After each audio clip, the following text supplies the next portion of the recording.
Good morning.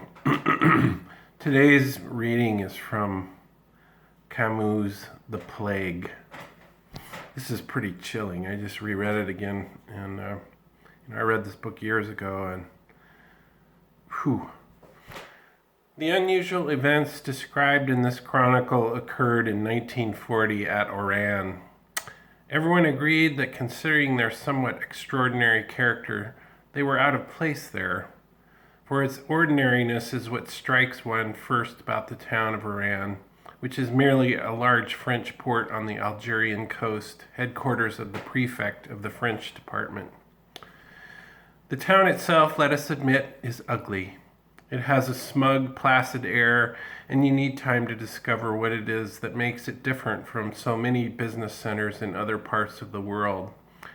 How to conjure up a picture, for instance, of a town without pigeons, without any trees or gardens, where you never hear the beat of wings or the rustle of leaves, a thoroughly negative place, in short. The seasons are discriminated only in the sky. All that tells you of spring's coming is the feel of the air or the baskets of flowers brought in from the suburbs by peddlers. It's a spring cried in the marketplaces. During the summer, the sun bakes the houses bone dry, sprinkles our walls with grayish dust, and you have no option but to survive those days of fire indoors, behind closed shutters.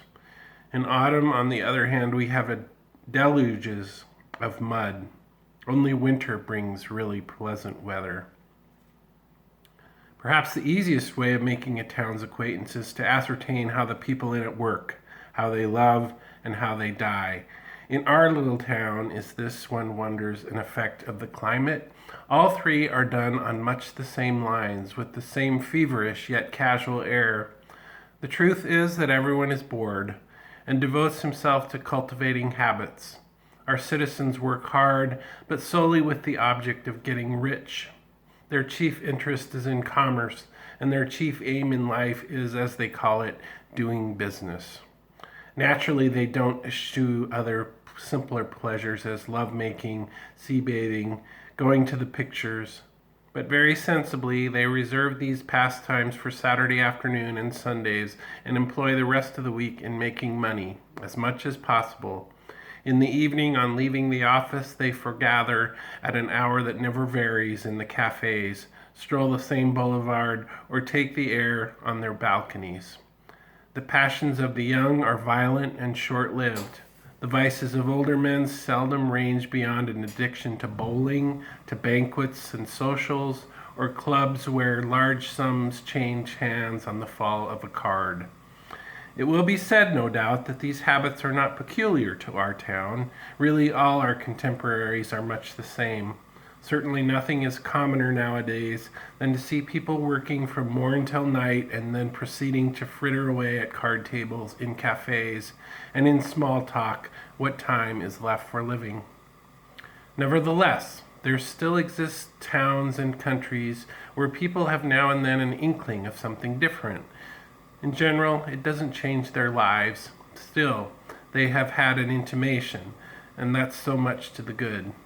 Oran, however, seems to be a town without intimations. In other words, completely modern. Hence I see no need to dwell on the manner of loving in our town. The men and women consume one another rapidly in what is called the act of love, or else settle down to a mild habit of conjugality. We seldom find a mean between these extremes. That, too, is not exceptional. At Oran, as elsewhere, for lack of time and thinking, people have to love one another without knowing much about it. What is more exceptional in our town is the difficulty one may experience there in dying. Difficulty perhaps is not the right word. Discomfort would come nearer. Being ill is never agreeable, but there are towns that stand by you, so to speak, when you are sick, in which you can, after a fashion, let yourself go. An invalid needs small attentions. He likes to have something to rely on, and that's natural enough. But at Oran, the violent extremes of temperature, the exigencies of business, the uninspiring surroundings, the sudden nightfalls, and the very nature of its pleasures call for good health. An invalid feels out of it here.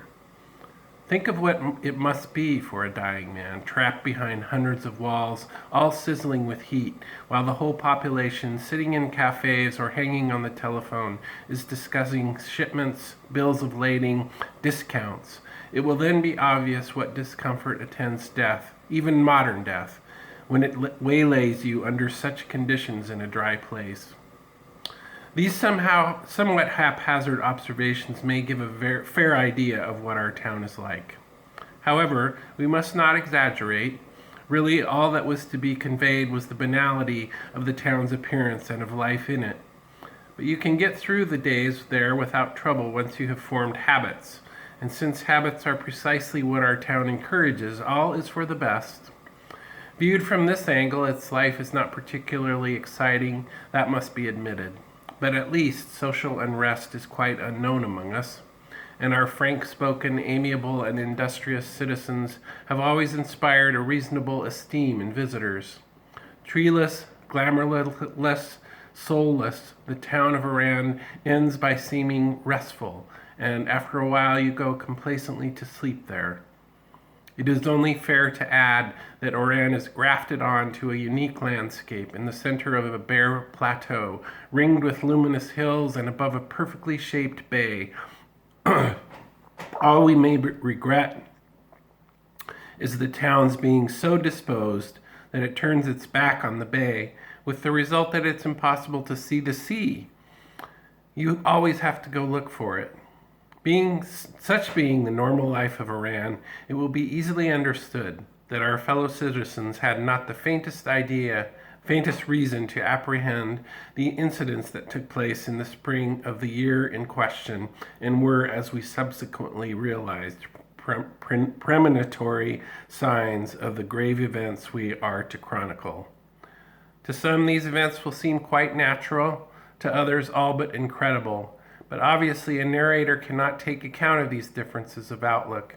His business is only to say, this is what happened, when he knows that it actually did happen, that it closely affected the life of a whole populace, and that there are thousands of eyewitnesses who can appraise in their hearts the truth of what he writes. In any case, the narrator, whose identity will be made known in due course, would have little claim to competence for a task like this had not chance put him in the way of gathering much information, and had he not been, by the force of things, closely involved in all that he proposes to narrate. This is his justification for playing the part of historian. Naturally, a historian, even an amateur, always has data, personal or at second hand, to guide him. The present narrator had three kinds of data. First, what he saw himself. Secondly, the accounts of other eyewitnesses. Thanks to the part he played, he was enabled to learn their personal impressions from all those figuring in this chronicle. And lastly, documents that subsequently came into his hands.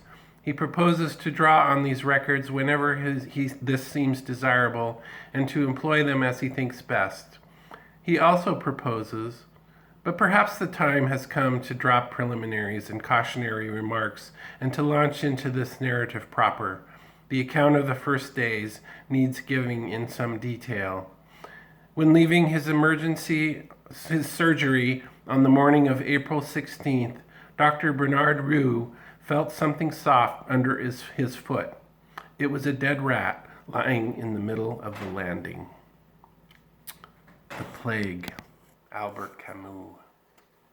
Thanks, everyone. Have a great day.